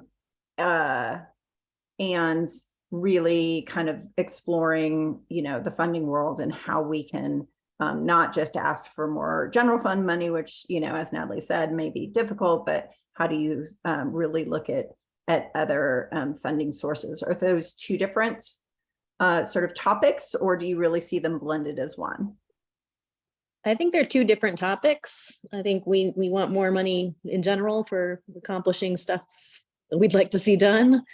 And in particular, we also want to support the ongoing CAN priorities and work on CAN. So I see them as two different things. Okay.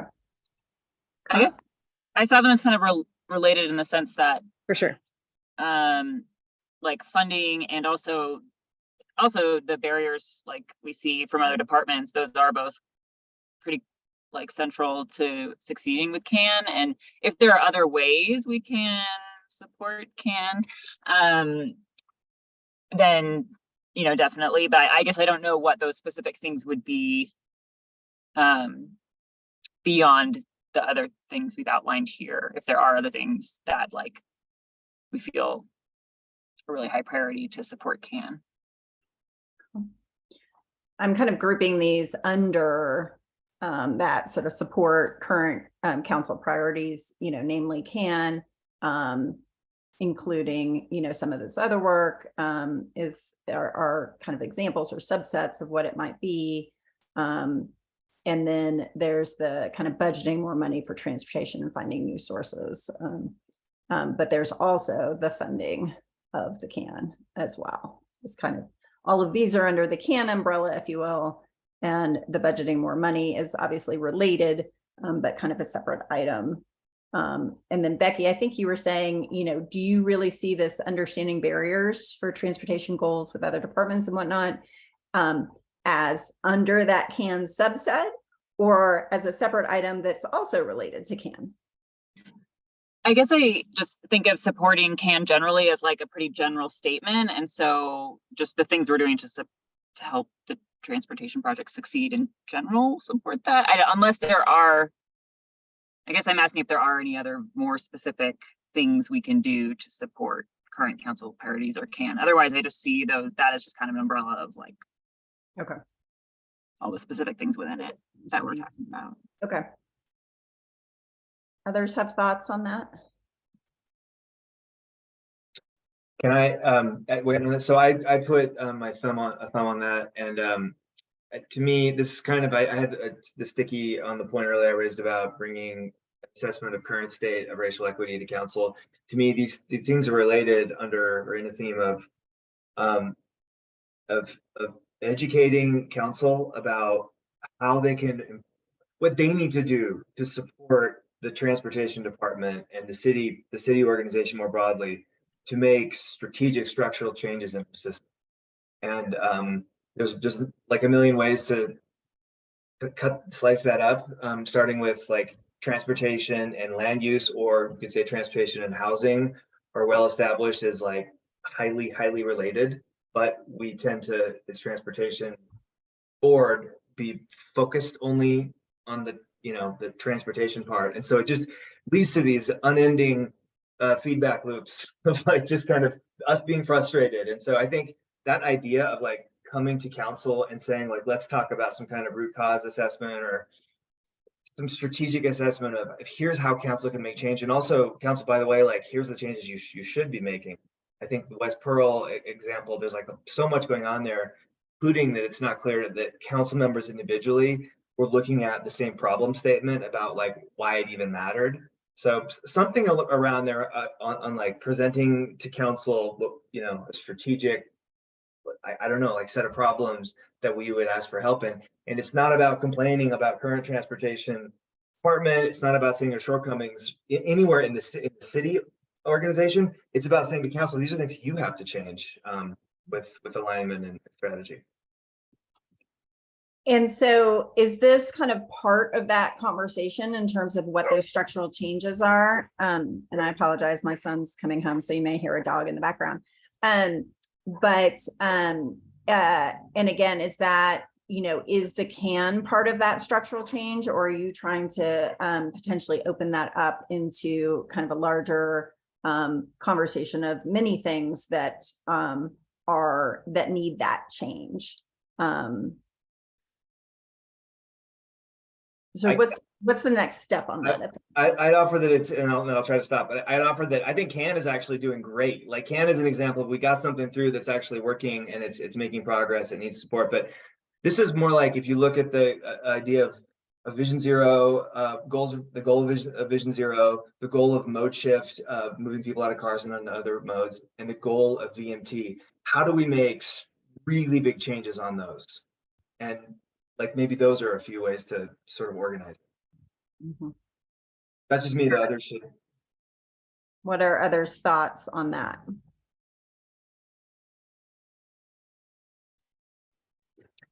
I guess my thought is just that like the most advantageous thing will be for us to identify like what are the really specific recommendations we have within that for council. So maybe that's recommending to them that as they're rethinking, I'm just throwing this out there, but like as they're rethinking how boards work, that they should consider making the change so that transportation isn't limited in how it talks about land use or engages with land use. Or I guess as one example of like a really specific item or ask we have of them. So that'd be my thought. It's just like, what is the really specific way we want to get at that?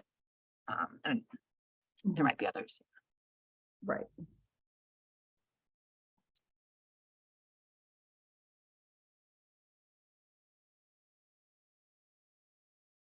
Okay, so in terms of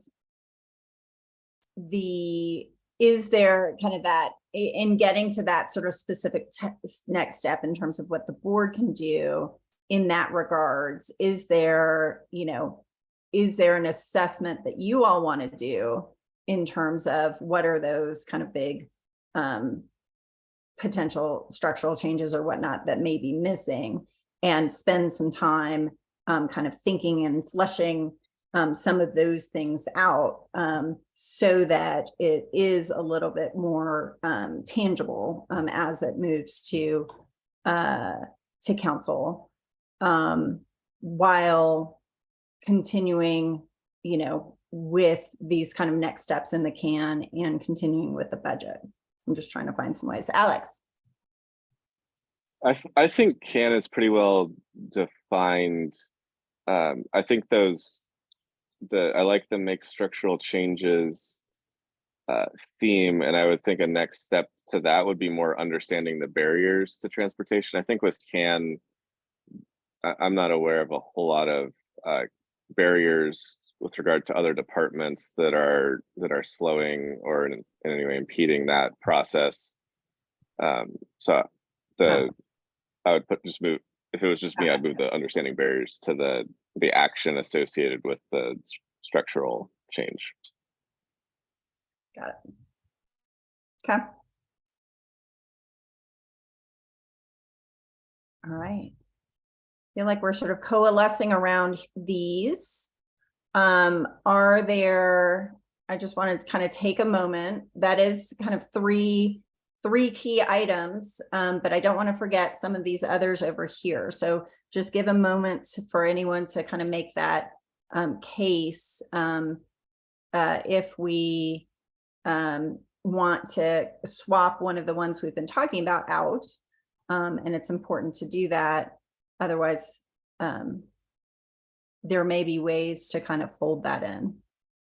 What are the three as of right now? I would say supporting CAN, and that includes looking at funding mechanisms, getting the most out of capital projects, continuing to tame our chairs, reduce neighborhoods in isolation. Just, as the CAN is a multi-year project, the board supports those efforts and those continuing ripple effect efforts that are needed to support that. The next one is budgeting money for transportation and finding new sources, really advocating and really looking for ways to continue to support transportation in general. And then the third one is this, the board first thinking about and then asking council to make structural changes in transportation. And in order to do that, some of the subsets of that are understanding barriers to transportation goals and providing an assessment of how it's doing vis-a-vis racial equity. Okay, I feel like there's a lot of overlap between the budget more for transportation and the new funding sources. I think that could be accomplished and in the coming years be used on what's been outlined in CAN. But if those funding mechanisms are in place, then after the completion of CAN, I think that would continue to accomplish that goal of providing the department more resources. So to me, those feel like there's a lot of overlap.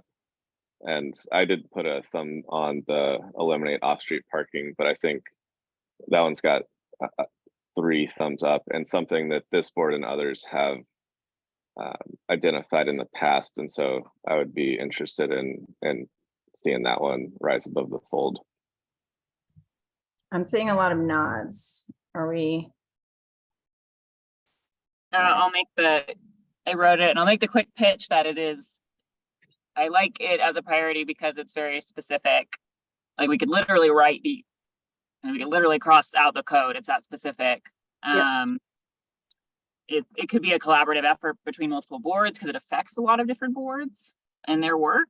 It has a significant equity component, and it's cheap to do and relatively simple. I mean, I know it's contentious, but it's relatively simple as far as policy change in the big picture of things. So stop myself there. Otherwise, I go on for a long time. Great. Yeah, thank you, Becky. So I've been on this board a long time and parking reform comes up every time. And we don't generally get very far with it. You can see how much hand wringing there was about increasing the hourly price of parking by 25 cents in our downtown parking garages. But I am very happy to put this on. I would love to see it. I think they need to keep hearing interest in this from TAB, and maybe at some point they'll be able to accept some of the rationale. I love your idea that we could be collaborating with other boards to kind of make the case for it. And this is super specific. This is one very specific action, like 20 is plenty was. So I love it. Thank you. Great. I'm going to do a quick time check, and then Alex, I think that's a new hand. So, so we are nearing and almost at time. We did not get to the next steps of thinking about how the board can kind of take this information, but I think we have made a lot of progress in kind of coalescing around a few items. Alex, I'm going to turn it over to you, and then I think maybe we can just take a couple minutes to talk about next steps, to think about how the board, what are the next steps now that we've kind of identified a few things. Alex. Thanks. Yeah, I was going to talk about, I think, some of the context and potential next steps with regard to the off-street parking thing. As Tila mentioned, this is something that TAB has prioritized in the past, and I believe even TAB has collaborated with Planning Board, and it hasn't, I think, gotten the desired effect or taken on the desired process. And I think it's we've lacked specificity in what the ask is. Like parking reform has been more of like a buzzword or a topic, which is set in motion a process that I think the city has largely defined. And I think by coming at this with more specificity in what we're trying to accomplish, that's how this could be a successful endeavor this time. Thinking back to the last council retreat, there was a council person who came in with the goal of protected bike lanes, and that didn't really get any traction because it lacked the specificity or where those resources were going to come from. So I think with parking, it needs to be more than just the topic of parking, but a little bit more technocratic as to what we're trying to accomplish as we take on the parking. And I agree with others that this can continue to be a collaboration with planning and perhaps other boards or commissions to ensure that it rises to the level of a council priority. Great. Okay. So I'm going to look a little bit to you, Alex, as board chair, and others in terms of how do you as a board take those next steps of both articulating this? Obviously, we have some sticky notes, bullet points. You all are, more aware of kind of what you mean by these and the nuances. So there may be a step of just, kind of really clarifying, the problem statement and the desire in these focus areas. And then taking in each one the next steps of, okay, what can the board do next? And so what is the best way to do that? Do you schedule another meeting like this? Do you take it on individually and circulate it around? I don't know if that's allowed. Do you, what are those next steps for the board to take in terms of kind of fleshing these out? All right, I can take a stab at this. I think with CAN and the funding, it sounds like we have an opportunity to get some more context from staff. And hopefully when that ask goes to council, we can be pretty strategic in what exactly we're asking for to ensure that it benefits our ambitions and the realities of what staff is facing. With on-street parking, we can individually do research. I think we know a good amount about what the city does, but maybe research as far as best practices done elsewhere. And it's an opportunity, I think, in the chat, some potential boards to seek support from have been identified. And then with the structural changes, that sounds like a need for some conversations with staff and perhaps both in and outside of the transportation and mobility department. But it feels like we've got plenty of time before the council retreat on parking and CAN. Perhaps if somebody wanted to captain one of each of these three areas, that would help assign some ownership. And then in our regularly scheduled board meetings under matters from the board, we could touch base on how these things are going and yeah, have a little bit more time to talk about these in depth. Cool. All right. And I'm seeing in the chat that, yeah, today we have sort of a working framework and then adjust as you go. Someone suggested the idea of adding this as a standing item under board matters, as you said. Great. So I do like the idea of someone kind of being assigned to each of these as just the lead to kind of keep it moving. Does anyone want to volunteer for one versus the other? Well, Becky wrote them all. Have two people. I think we could have two people for each one, and then maybe look towards the people who wrote them. I don't know if it would work out that way. But to do what though? What would they do? Like these are areas of interest to everybody, and seems like there's a process of kind of like discovery and us needing to think about them. I guess I'm just trying to imagine, what are we working towards? Which I think is some kind of set of recommendations to council. So I just wonder if it's premature to say people own them. Maybe I'm wrong. I don't think they actually own them, but I don't think staff is going to do work on our behalf and bring these to a publicly noticed board meeting where all 5 of us can actively engage on these. I think this is going to take some individual efforts, and we can just bring the results of that to the board meetings. The 2 of the 3 categories with some orange here, I think the end goal is to have a refined recommendation come January 2024 or whenever the next council retreat is. And then there might be a little bit more discovery in the 3rd area about the structural change and understanding the barriers.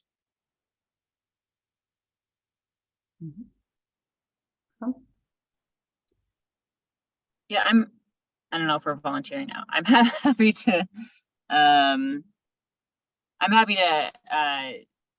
sort of keep everyone moving on the off-street parking mandates, get some ideas for how we organize ourselves, all of that. Is there a second person that would be interested in supporting on parking? I see Tila raising her hand vigorously. Okay, Okay, both of my post-it notes ended up in the Canon funding area, so that's certainly a place that I'd be interested okay. in continuing some efforts. I can't Anyone see else want to faces. join Is there another? Alex in that? And again, this is not saying that others won't be involved. This is just someone who's continuing to move it forward. And Alex, it was you and Mark McIntyre who were on that funding I working think group. Johnny was the backup. so Oh, far. that's right. Okay. I'll help Alex. Okay. Great. Thanks, Great. Trini. Thank you. And then Uh, Ryan, I think you helped spur some of the structural change area. So are you okay with taking Sure. that as a ongoing focus area? Okay. And then Yeah, that's fine. anyone with a strong interest to help out there, I'd be happy to help. I know Becky has at least one of these post-it notes as well. So I would defer to others if there's strong interest. I'm at least as far as like some of the specific projects I've mentioned, like North Broadway, I'm trying to figure out still. So I will continue on that path and I can keep you all updated. Perfect. So Becky and Ryan on the upper left category. So I think we all have one, and then Becky, you've got a second. So as even as we could make it. Great. Okay. Did we do the funding one? Was there like the general funding one? Who's caught that? Is that identified as? The general funding kind of moved under CAN, but it would be kind of general funding discussed, but under the umbrella of CAN is I think where it landed. I think figuring out what a mechanism is probably the first step, and then that would trigger a conversation about where the money's going, and that conversation could include things in the core arterial network, but also look at any of the other unfunded or underfunded transportation areas. All right. Well, great. I think Meredith, can you let me know, are we will there be there's video of this. I can potentially provide some just bullet notes from this with those assignments. But otherwise, I think this is a wrap. Alex, do you have your hand up again, or is that? No, sorry, that's an old one. Okay, no worries. All right. Well, thanks everyone for staying a little bit longer and for the important conversations that you had. So with that, I think, Alex, do you typically close meetings? I'll entertain a motion to adjourn. Second. All those in favor? All I think right. we're good. I can't see faces. Thank you so much, Yeah. Molly. And Thank it's you. been a pleasure, everyone. Yes, Thank thanks you. everyone. Thanks, Molly. Good job. Appreciate it. Bye, everyone.